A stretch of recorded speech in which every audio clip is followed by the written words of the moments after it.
Hello, Fallen Dragonite here, and welcome to my Black Friday review series.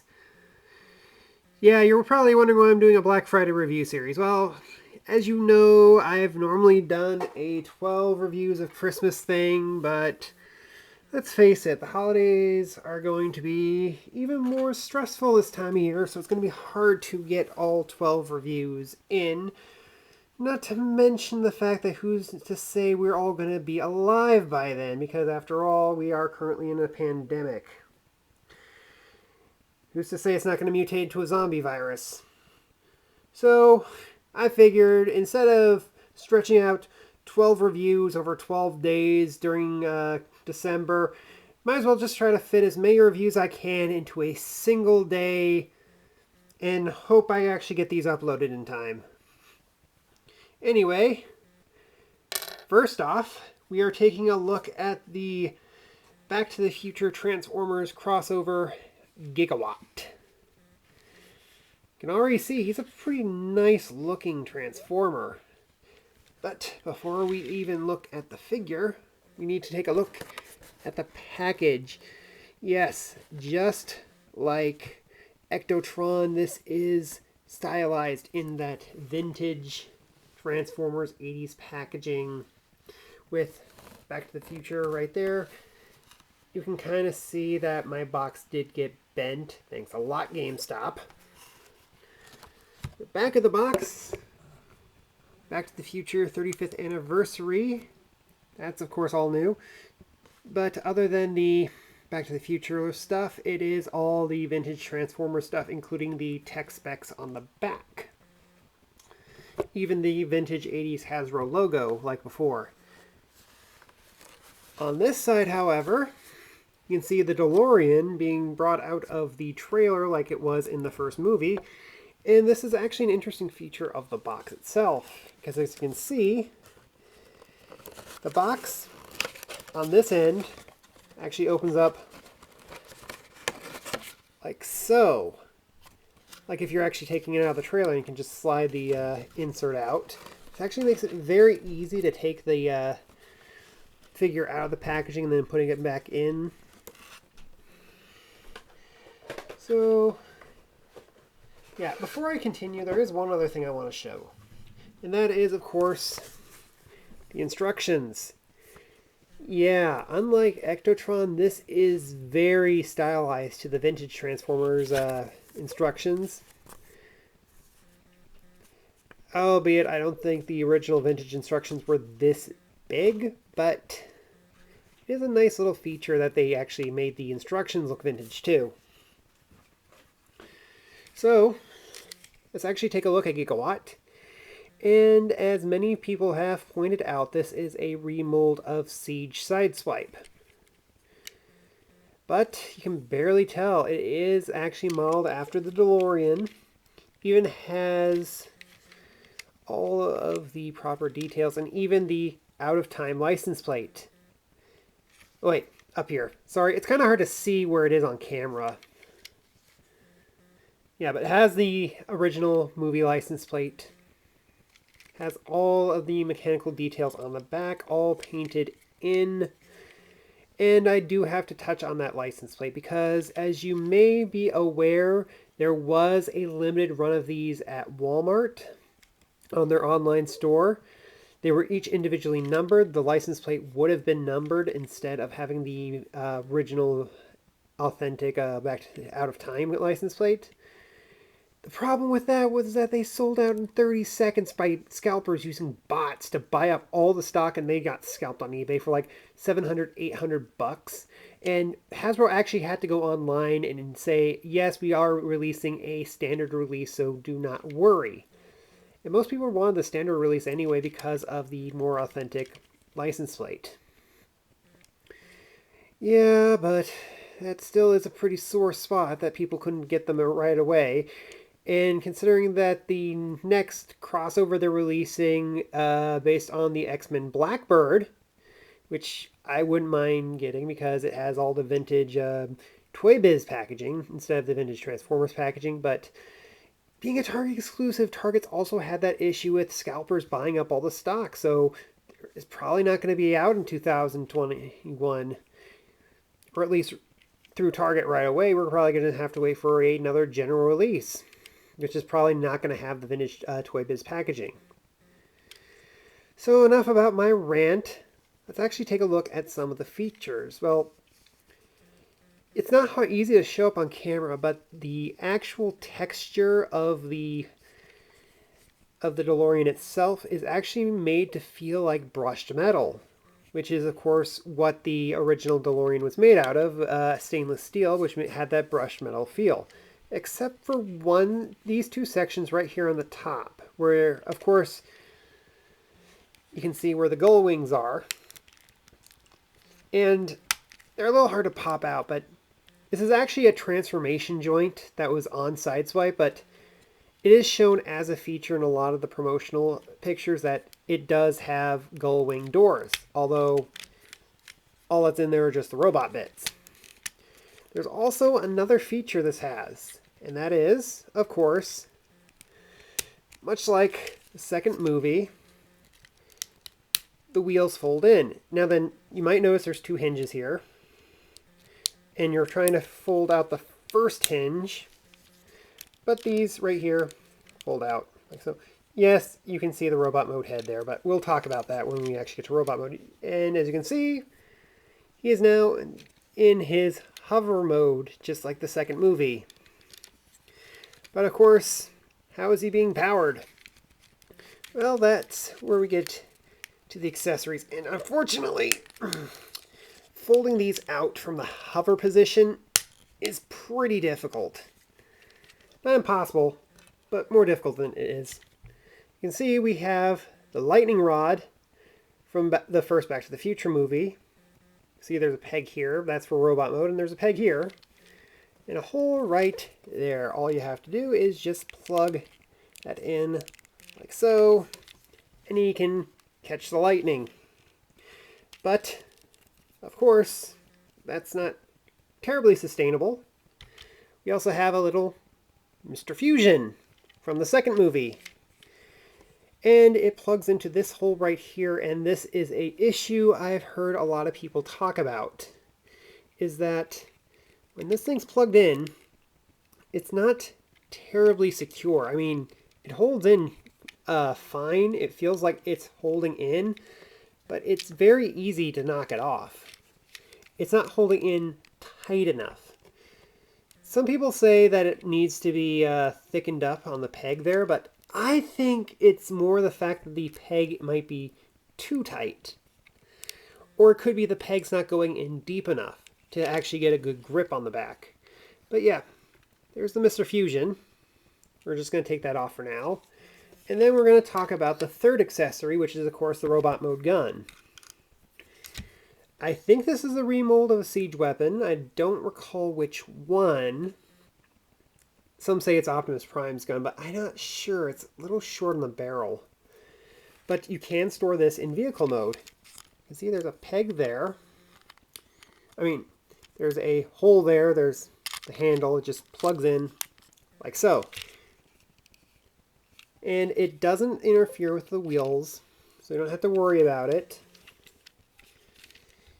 So yeah, the weapon does store in vehicle mode. Kind of nice when they actually include that.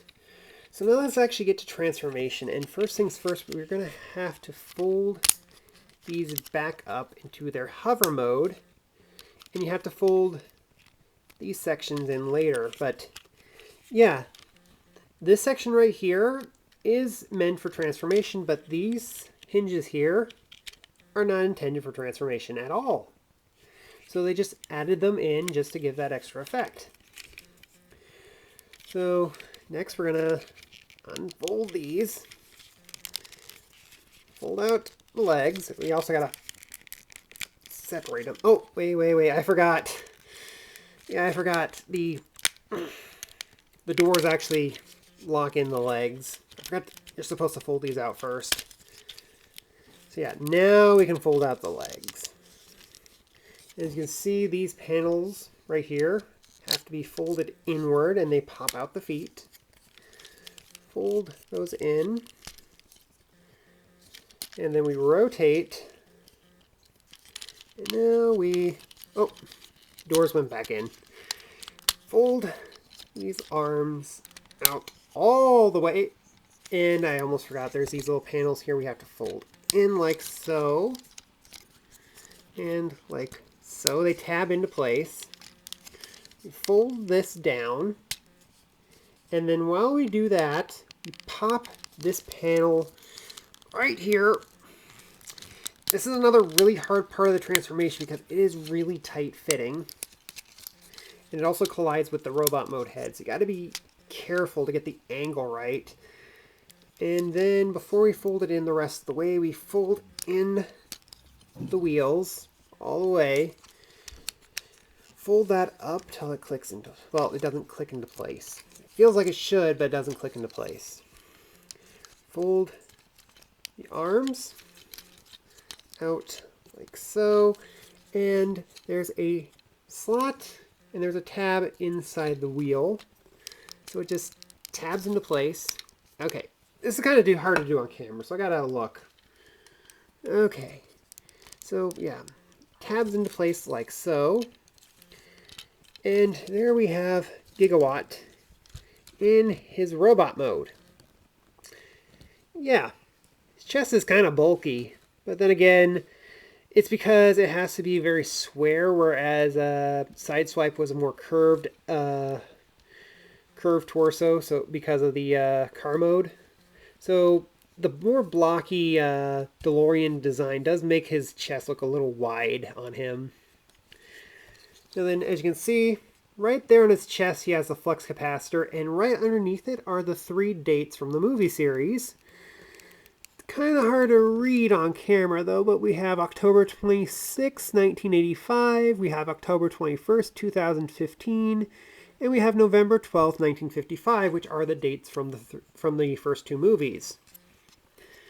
And of course we can see his head, kind of blurry because my camera doesn't have an autofocus, but he does have goggles. The chin and lower, the mouth, nose, and chin are supposed to look like Doc Brown, but he kind of looks more like Rung, really. There's a nice silver plastic for the head. It's not painted. His head's on a ball joint, but you can't really get it to go back too far on when it's pointing forward. In fact, he kind of looks down a little because of the transformation. I think there's something in the back of his head actually keeping his head from going all the way back like it's supposed to. Of course, there are the universal shoulders. There is the 90-degree elbow. The wrist only bends inward due to transformation. There's no rotation. You have, of course, the waist swivel due to transformation, the universal thighs with a thigh swivel. We have under 90 degrees at the knee, and we have the ankle tilt. They don't go back because of transformation. But he is decently posable. Of course, this is based on Siege, so as you can see, he does have the 5mm ports on his arms and on the bottom of his feet. And of course, there are 1 in each of the gull wing doors.